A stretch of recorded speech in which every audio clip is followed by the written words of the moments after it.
మేము కట్టిన వడ్డీ 26,298 కోట్లే. అప్పుల పైన హరీష్ రావువి ఆరోపణలు, తప్పుడు లెక్కతో సభలు తప్పుదో పట్టించామని అంటున్నారు. పెండింగ్ బిల్లులు బకాయిలు చెల్లిస్తున్నాం. అసెంబ్లీలో ఆర్థిక మంత్రి బట్టి విక్రమార్క, ఏం సార్ మీరు కట్టే 26,000 కోట్లేనా? మరి మొన్నటిదాకా మీరేమో నెలకు 6,000 కోట్లు కడుతున్నాం, సంవత్సరానికి 60,000 కోట్లు కట్టామని చెప్పిరుగా. ఇప్పుడు వచ్చేసరికి నిజమైందా? ఏం అబద్ధాలు సార్, మీరు పొద్దుగా లేస్తే అబద్ధాలు మాట్లాడే. బట్టి విక్రమార్క మీద ఆడనో ఏడనో ఎంతనో కొంత జర గౌరవం ఉంటుండే, జర కొంత వాస్తవాలు మాట్లాడతాడు ఆడేయడా అని చెప్పేసి, వాస్తవాలు మాట్లాడతాడని గౌరవం ఉంటుండే. కానీ చివరికి ఆ గౌరవం లేకుండా కూడా వేసుకుంటా ఉన్నారు. సో కాబట్టి ఇదంతా కూడా 26,000 కోట్లే కట్టినట్టు ఇప్పటిదాకా. అప్పుకు మిత్తి 26,000 కోట్లే కడితే మరి తెచ్చినటువంటి 1,50,000 కోట్లు ఎక్కడ పోయినాయి? ఎవడు మింగిండి ఆ పైసలన్నీ? వచ్చినటువంటి ఆమ్దాన్ ఎక్కడ పోయింది? ఏడాదికి నెలకు 15,000 కోట్ల ఆమ్దాన్ వస్తుంది రాష్ట్రానికి. ఆ 15,000 కోట్లు ఎక్కడ పోయినాయి? తెచ్చిన 1,00,000 కోట్ల అప్పు ఎక్కడ పోయింది? అమ్మినటువంటి భూములు ఎక్కడ పోయినాయి? ఇవన్నీ ఎక్కడ పోయినాయి? ఏడాది కాలంలో కాంగ్రెస్ వాళ్ళు 10 ఏళ్ళలో ఎంత సంపాదించుకోవాలో అంత సంపాదించుకోరు. ఒక్కొక్క కాంగ్రెస్ మంత్రి, ఒక్కొక్క కాంగ్రెస్ ఎమ్మెల్యే రాకాసులు లెక్క రాష్ట్రం మీద వాడి దోసుకొని తింటా ఉన్నారు. కొంతమంది ఇంకా సిగ్గు లేకుండా కాంగ్రెస్ సపోర్ట్ చేస్తారు. జర మారండి రా నాయన, జర మారండి, ఎంతో కొంత మారండి. కండ్ల ముంగలు కనపడతా ఉన్నాయి అరాచకాలు అన్నీ. అయినా కూడా ఇంకా పోయి వాళ్ళ సంఖ నక్కకండి. ఇంకా బంద్ పెట్టిరా దుకాణాన్ని. ఇన్ని అబద్ధాలు చూడండి. బట్టి విక్రమార్క అబద్ధాలు ఎట్లా ఆడుతా ఉన్నాడో ఇక్కడ క్లియర్గా అర్థమవుతూనే ఉన్నది.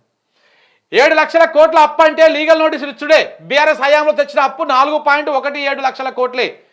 మేము చేయని అప్పులను మాపై రుద్దుతున్నారు. మెస్ ఛార్జీలు, రైతు బీమా, వ్యవసాయ యంత్రం పరికరాలు ఇవ్వలేదని నిరూపిస్తే రాజీనామా చేస్తా. అసెంబ్లీలో రుణాలపైన చర్చ సందర్భంగా ఆర్థిక మంత్రి బట్టిని ఛాలెంజ్ చేసిన హరీష్ రావు. 7 లక్షల కోట్లు అని మాట్లాడుతూ ఉన్నారు కదా. తెచ్చిన అప్పు గింతనే. అసెంబ్లీ వేదికగా కాగు రిపోర్టు కానీ లేకపోతే ఆర్బీఐ నివేదిక కానీ చెప్పేటువంటి లెక్క ఏంటంటే 7,17,000 కోట్లు మాత్రమే అప్పు తెచ్చింది గత బీఆర్ఎస్ సర్కారు 10 ఏళ్లల్లో. ఈ కాంగ్రెస్ సర్కారు సంవత్సరం లోపల 1,20,000 కోట్ల 27,000 కోట్ల అప్పు తెచ్చింది. ఈ సంవత్సర కాలం లోపల కాంగ్రెస్ పార్టీ తెచ్చింది 1,27,000 కోట్ల అప్పు వీళ్ళు తెచ్చిరు. వాళ్ళు 10 ఏళ్లలో 4,17,000 కోట్ల అప్పు వాళ్ళు తెచ్చిరు. ఇక చూడండి ఎట్లా ఉందో కథ.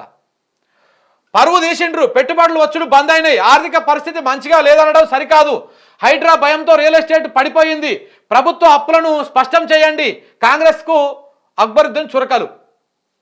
ఆయన అదే కాదు ఇంకో మాట కూడా అన్నాడు. ఇక్కడ చూడండి, అసెంబ్లీనే నడిపొస్తలేదు, రాష్ట్రాన్ని ఏం నడిపిస్తారు, ఏ రోజు ఎజెండా ఏంటో తెలియడం లేదు, సభ ఎన్ని రోజులు నడుపుతారో చెప్పడం లేదు, సెక్రటరీ కూడా తెలియదని అంటున్నారు, సర్కార్ పైన అక్బరుద్దీన్, హరీష్ రావు, ఏలటి మహేశ్వర్ రెడ్డి ఫైర్ అయ్యారంట. అంతే మరిగా ఎట్లుంటుంది వీళ్ళకు? అసెంబ్లీ నడపరాదు, ప్రభుత్వాన్ని నడపరాదు, అంటే అబద్ధాలు చెప్పాలి, డైవర్షన్ పాలిటిక్స్ చేయాలి. రేవంత్ రెడ్డి ఏదో వాగుకుంటూ పోతూ ఉంటాడు, దాని వెనకంగా ఈ మంత్రులు వీళ్ళు ఎమ్మెల్యేలు ఇంకేదో వాగుకుంటూ పోతూ ఉంటారు. అంతకుమించి జరిగేది ఏముంది? ఏం లేదు.